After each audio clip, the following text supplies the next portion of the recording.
Assalamualaikum warahmatullahi wabarakatuh. Selamat pagi anak-anak. Apa kabarnya nih? Sehat ya semuanya? Alhamdulillah. Gimana? Udah pada siap untuk memulai pembelajaran PAI pada hari ini?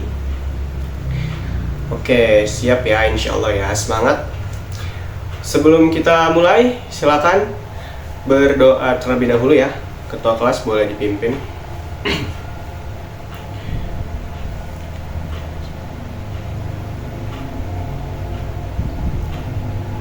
Amin.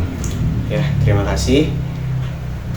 Sebelum kita memulai pembelajarannya, Bapak mau absen kehadiran terlebih dahulu ya. Bapak mau cek nih siapa aja yang hadir dan gak hadir, oke? Ahmad Farid hadir? Gimana kabarnya Farid? Sehat?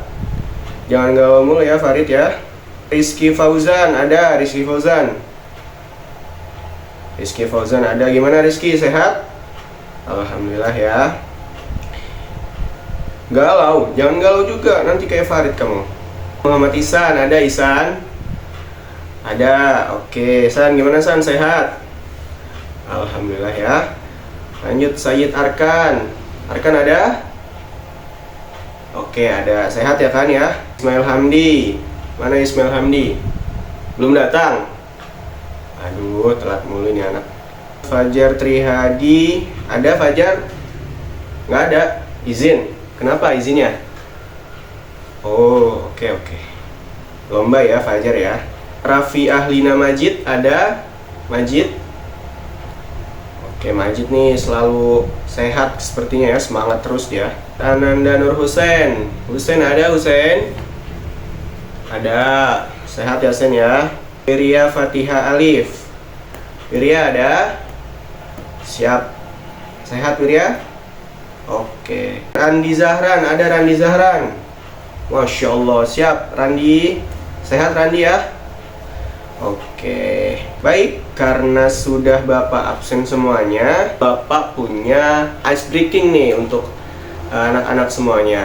Ice breakingnya itu namanya tepuk fokus. Jadi Bapak mau melihat apakah anak-anak semua sudah fokus atau belum nih, sudah siap atau belum untuk kita sama-sama belajar pada hari ini. Oke, siap semuanya? Jadi tepuk fokus itu adalah seperti ini nih, Bapak jelaskan. Ketika Bapak bilang tepuk pagi, kalian semua tepuk sekali. Kalau Bapak bilang tepuk siang, kalian tepuk 2 kali. Kalau Bapak bilang tepuk sore, kalian tepuk 3 kali. Kalau Bapak bilang tepuk malam, jangan tepuk. Siap? Paham nggak? Kalau tepuk pagi, tepuk sekali. Tepuk siang 2 kali. Tepuk sore 3 kali. Tepuk malam jangan tepuk. Paham? Oke, karena sudah paham, kita mulai. Oke, ice breakingnya. Siap? 1, 2, 3. Tepuk pagi, tepuk siang, tepuk sore, tepuk malam, tepuk sore, tepuk siang, tepuk malam, tepuk pagi, tepuk malam, tepuk sore, tepuk siang, tepuk pagi.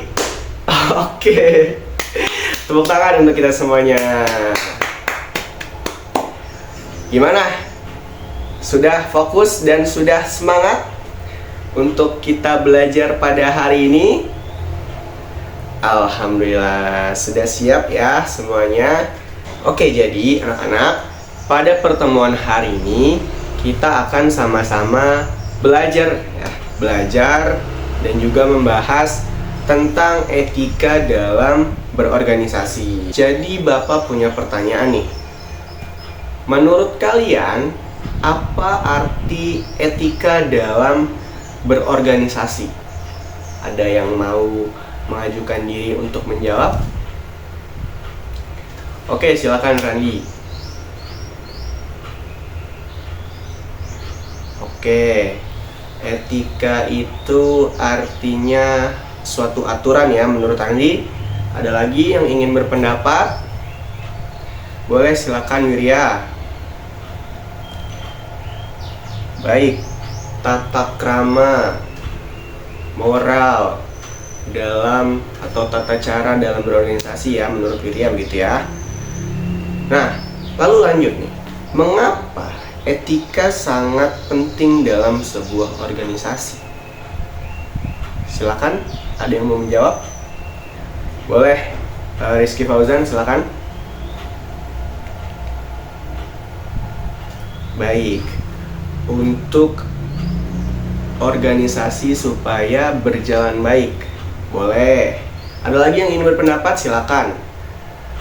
Bapak mau denger nih masing-masing jawaban kalian. Ya, nanti kita bakal bahas bareng-bareng gitu ya. Ada lagi yang ingin berpendapat? Boleh, silakan Sayyid Arkan. Oke, supaya organisasi itu tidak berantakan. Boleh. Oke. Jadi menurut kalian semua itu kurang lebih sudah menjawab ya. Walaupun belum secara spesifik, tapi nggak apa-apa. Itu kurang lebih artinya kalian semua sudah mengerti dan sudah paham bagaimana etika ataupun di organisasi itu ada loh yang namanya etika, begitu ya. Nah, jadi anak-anak semuanya, pada pertemuan hari ini kita akan sama-sama membahas etika dalam berorganisasi. Jadi tujuan pembelajaran kita pada hari ini yang pertama, kita akan sama-sama memahami konsep tentang etika. Lalu yang kedua, menjelaskan pentingnya etika. Yang ketiga, menerapkan nilai-nilai Islam dalam etika tersebut. Dan yang keempat, menumbuhkan sikap amanah dalam beretika, terkhusus dalam berorganisasi. Bapak punya satu studi kasus. Nah, bisa dilihat ya. Coba Bapak minta tolong untuk dibacakan studi kasusnya. Husen, boleh tolong dibacakan. Oke, terima kasih. Jadi anak-anak, di sini ada satu buah studi kasus terkait ada panitia kegiatan sekolah itu mengalami kekacauan karena ketua pelaksananya itu mengambil keputusan sendiri tanpa adanya musyawarah dengan anggotanya. Lalu akibatnya banyak anggota dari kepanitiaan tersebut merasa bahwa mereka itu tidak dihargai karena si ketuanya ini mengambil keputusan secara sepihak begitu. Sehingga persiapan kegiatan atau acara tersebut menjadi terhambat, bahkan menyebabkan kekacauan seperti itu. Nah, pertanyaannya untuk anak-anak, apa sih penyebab utama masalah tersebut? Lalu sikap apa yang seharusnya dimiliki oleh seorang pengurus organisasi? Silakan angkat tangan yang mau menjawab. Silakan. Randi lagi boleh, silakan. Penyebab utamanya apa, Randi? Oke, karena ketuanya egois, tidak melakukan diskusi terhadap anggotanya, boleh. Ada lagi yang ingin berpendapat? Majid, silakan Majid. Penyebab utamanya apa? Tidak adanya diskusi begitu ya. Oke. Lalu selanjutnya anak-anak, sikap apa yang seharusnya dimiliki oleh seorang pengurus organisasi? Oke, silakan Wirya.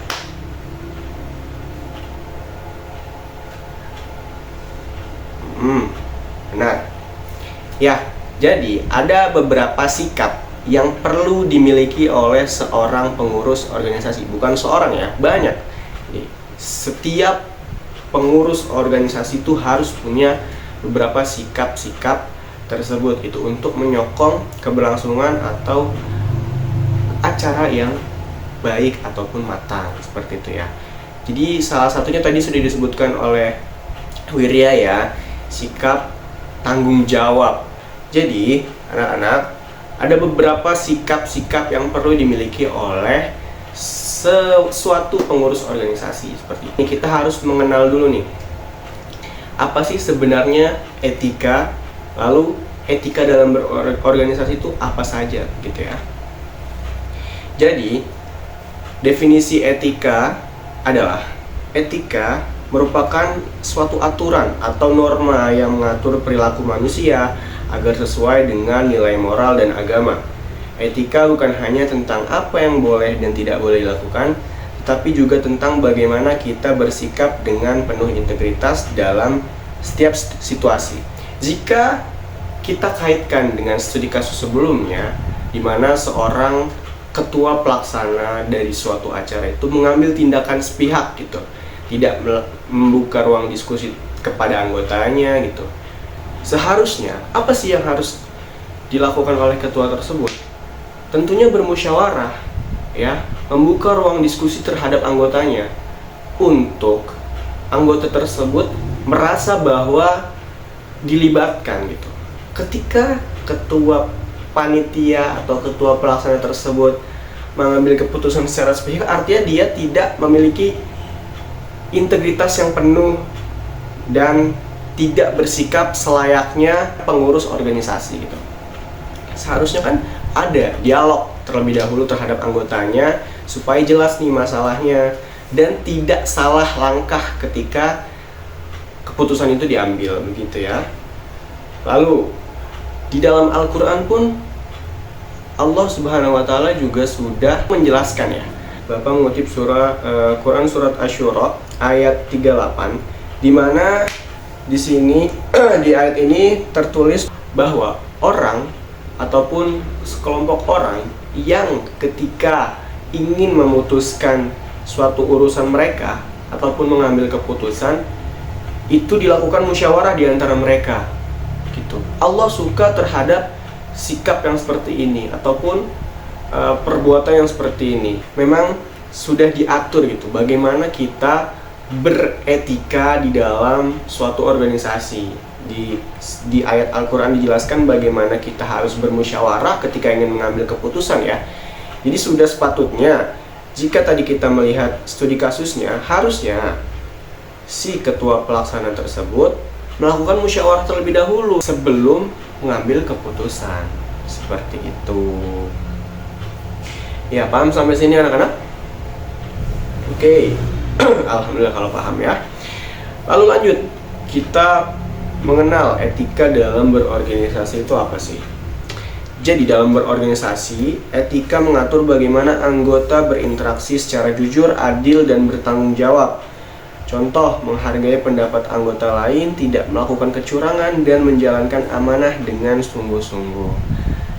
Nah, di sini sudah jelas bahwa ketika kita berorganisasi harus memiliki landasan etika yang tepat. Contohnya, di sini disebutkan ada interaksi secara jujur, adil, dan bertanggung jawab, serta amanah.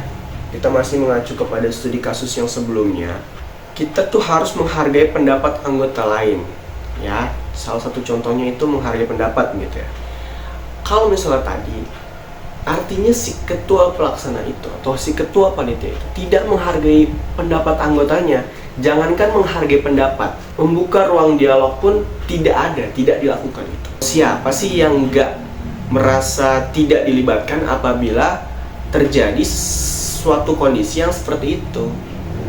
Gitu ya. Jadi banyaklah contoh-contoh lainnya etika-etika dalam berorganisasi. Tadi salah satunya ya, salah satu amanah sebagai ketua pelaksana adalah tentu dia yang memiliki wewenang, kebijakan, tanggung jawab, dan beban moral yang lebih berat daripada anggota yang lainnya. Tapi bukan artinya dia berhak untuk memutuskan suatu keputusan secara sepihak. Seperti itu ya anak-anak.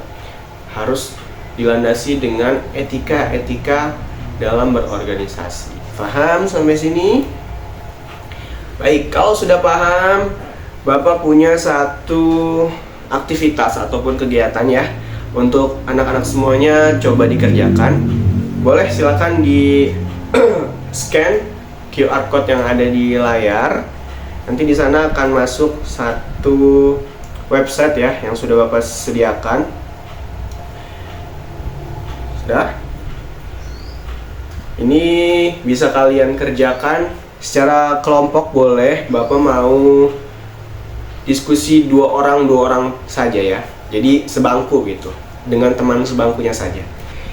Ya, jadi di situ ada petunjuknya bahwa ini merupakan kegiatan seleksi pengurus organisasi ya. Kalian akan seolah-olah menjadi perekrut kandidat-kandidat ini ingin join gabung dengan organisasi. Oke? Siap? Boleh langsung dikerjakan.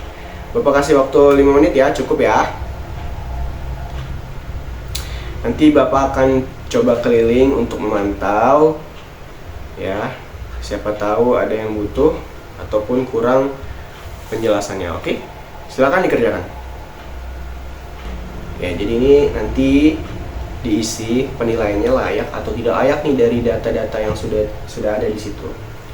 Lalu pilih nilai apa yang sesuai dengan si kandidat ini, apakah amanah, kerjasama, disiplin, dan lain-lain. Oke, tinggal diklik itu. Lalu jangan lupa ditulis nanti alasan kalian mengisi nilai etika itu apa ya, jelaskan. Oke? Ini nanti jangan lupa ya dijelasin ya. Jadi jangan langsung di next, tapi dijelasin dulu kenapa memilih nilai etika tersebut. Oke, sudah semua? Sudah 5 menit? Cukup ya? Oke. Kalau sudah cukup gimana? Mudah kan? Jadi di situ ibaratnya kalian latihan menjadi seorang HRD begitu ya anak-anak, dimana kalian merekrut calon anggota kalian gitu. Kalian menilai dari CV-nya, dari profil dirinya gitu, layak atau tidak layak gitu. Apakah sudah memiliki nilai etika tersendiri yang cocok untuk kalian rekrut menjadi anggota kalian atau belum gitu. Ya, aman ya semuanya ya. Nanti akan Bapak periksa. Oke, kita beranjak ke kesimpulan. Jadi kesimpulannya pada pembelajaran hari ini yaitu bahwa etika dalam berorganisasi adalah landasan moral yang wajib dijaga oleh setiap anggota organisasi. Yang kedua, etika dapat memperkuat kerjasama dan kepercayaan antar anggota sehingga organisasi berjalan harmonis. 3. Amanah, tanggung jawab, keadilan, dan kejujuran harus diterapkan dalam setiap tindakan organisasi. Dan yang terakhir, nilai-nilai Islam menjadi pedoman utama dalam membangun organisasi yang baik, bermartabat, dan berakhlak. Oke, terima kasih. Itu saja pertemuan kita pada hari ini ya. Mudah-mudahan apa yang hari ini kita pelajari bisa bermanfaat untuk kita semua ya, bukan untuk anak-anak saja, tapi khusus juga untuk Bapak ya, dimana bahwa dekat begitu ya kita dengan organisasi, terutama mungkin anak-anak ada yang ikut OSIS seperti itu ya, atau MPK atau organisasi di rumahnya Karang Taruna begitu. Jadi harapannya adalah pembelajaran hari ini dapat berdampak langsung terhadap kalian bisa terapkan dalam kehidupan sehari-hari, dalam berorganisasi di sekolah ataupun di rumah, dengan menerapkan nilai-nilai etika dalam berorganisasi yang sudah dipelajari pada hari ini. Oke? Ya, itu saja. Di pertemuan selanjutnya kita akan masuk bab baru, oke ya? Karena sudah cukup paham untuk pertemuan hari ini di bab tentang etika dalam berorganisasi. Jadi di pertemuan selanjutnya kita akan masuk bab baru, oke? Ya, Bapak akhiri kita ucapkan hamdalah bersama-sama. Alhamdulillahirrabbilalamin. Alafu minkum, wallahul muwaffiq ila aqwamit thoriq. Assalamualaikum warahmatullahi wabarakatuh. Dadah, terima kasih anak-anak.